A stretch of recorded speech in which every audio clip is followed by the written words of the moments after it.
Bonjour à tous, j'espère que vous allez bien.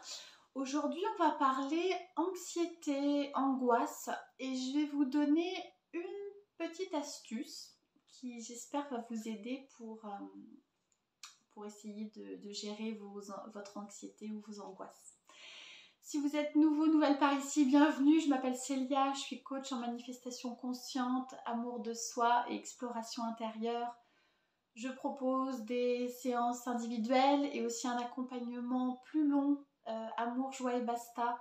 C'est vraiment un bootcamp de 3 mois pour mettre au monde la nouvelle version de vous. Voilà, donc si vous êtes en transition, que vous sentez que vous avez besoin d'être accompagné parce qu'il y a plein de challenges, que ce soit au niveau personnel ou professionnel, n'hésitez pas à me contacter. L'accompagnement Amour, Joie et Basta est à moitié prix jusqu'à la fin de l'année. Donc c'est vraiment l'occasion d'en profiter. Alors aujourd'hui donc j'avais envie de parler angoisse et anxiété. C'est pas un sujet évident à aborder. Et si vous souffrez d'angoisse et d'anxiété, ben, je vous envoie des chauds doudous. Mais ce que j'aime, le petit exercice que j'aime faire avec mes clients, c'est en fait leur dire de donner un prénom à leur angoisse, à leur anxiété en fait. Et pourquoi est-ce que ça va être utile de donner un prénom? C'est que tout de suite, on n'est plus notre angoisse ou notre anxiété, c'est un personnage différent de nous. C'est un de nos personnages intérieurs. Mais c'est pas la globalité, la totalité de qui on est. Et c'est intéressant parce que ça nous permet de commencer à nous désidentifier complètement de nos angoisses et de notre anxiété. Donc, je vais prendre par exemple mon cas personnel.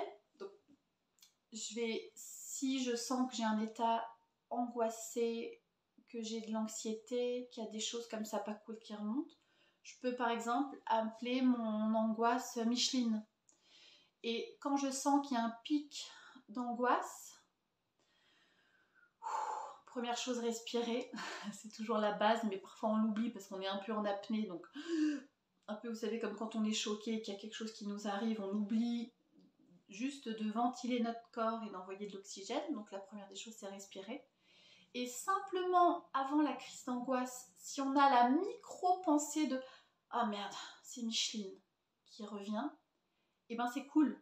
Parce que ça veut dire qu'on est plus complètement identifié à notre anxiété, à nos angoisses en disant oh, « Mon Dieu, c'est ça mon identité, je vais être angoissée toute ma vie, ça va être l'enfer sur Terre. » Mais non, c'est un de nos personnages intérieurs. Micheline, ça peut être un de mes personnages intérieurs où je sens que c'est Célia angoissée. Mais c'est pas la vraie Célia. C'est une de mes facettes. Vous voyez ce que je veux dire? Donc, le fait de donner comme ça un prénom à votre personnage intérieur qui, en fait, oui, ça peut être des crises d'angoisse, de l'anxiété, un malaise, enfin, tout est possible. Et ben, ça permet de plus complètement se dire, ok, c'est ça mon identité. Mon identité, c'est d'être angoissée, de souffrir d'anxiété. Non, ça, c'est une facette de qui tu es. Parce que qui tu es, c'est un petit fragment de conscience pure qui peut tout englober. Qui peut englober Célia, la femme, etc. Qui peut englober un personnage intérieur, Micheline, et qui englobe tous les autres personnages intérieurs. Donc, Célia hyper sociale, Célia plus timide, enfin, vous voyez, on peut tout accueillir, on peut tout contenir. Et ne serait-ce que se dire ça, qu'on peut tout contenir, tout accueillir, et que notre personnage qui souffre d'anxiété, c'est pas qui on est en totalité, et qu'on n'a du coup pas besoin, et sans doute pas envie de lui accorder toute notre attention, il y a une micro-respiration qui va s'opérer. Alors, dans la période de crise, quand vous êtes vraiment en crise d'angoisse, que c'est très fort, à part essayer un peu de respirer et juste traverser la tempête, voilà. Parfois, il n'y a pas beaucoup d'outils pour avoir traversé ça et pour accompagner aussi des gens.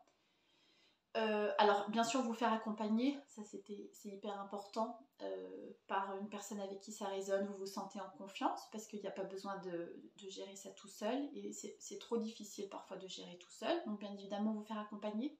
Mais quand vous êtes vraiment dans l'œil du cyclone, bon là c'est juste un peu respirer et accueillir. C'est comme quand on est, vous savez, en train d'accoucher, pendant la contraction, on gère rien du tout, on est juste en train de se dire « Oh, bordel de chiasse, je vais juste essayer de ne pas y passer, quoi. » Et entre les contractions, donc entre les crises d'angoisse, vous dire « Ok, je vais respirer un peu plus profondément, parce que là, la crise est passée et j'ai une petite respiration. » Et dans ces petites respirations, vous dire « Ok, je ne suis pas tout le temps Micheline, ou le prénom que vous aurez choisi, je suis l'être spirituel qui fait une expérience humaine et qui peut accueillir tout, comme ça, tous mes personnages intérieurs. » Est-ce que ça résonne pour vous, ou est-ce que vous vous dites « Mais qu'est-ce qu'elle me raconte, cette vieille folle ?» Vous me direz en commentaire. Voilà, si vous avez envie d'expérimenter, si ça vous aide. Si vous n'avez pas encore participé à mon concours de Noël, eh ben, c'est avec grand plaisir que vous pouvez encore le faire. Il y a 3 cadeaux à gagner, une box bien-être beauté, un e-book sur l'amour de soi et un de mes dessins à choisir sur mon compte Instagram. Voilà, il faut vous abonner, liker la vidéo et remplir un formulaire qui est dans la description. Je vous souhaite une très belle journée et je vous dis à demain pour la suite de nos aventures.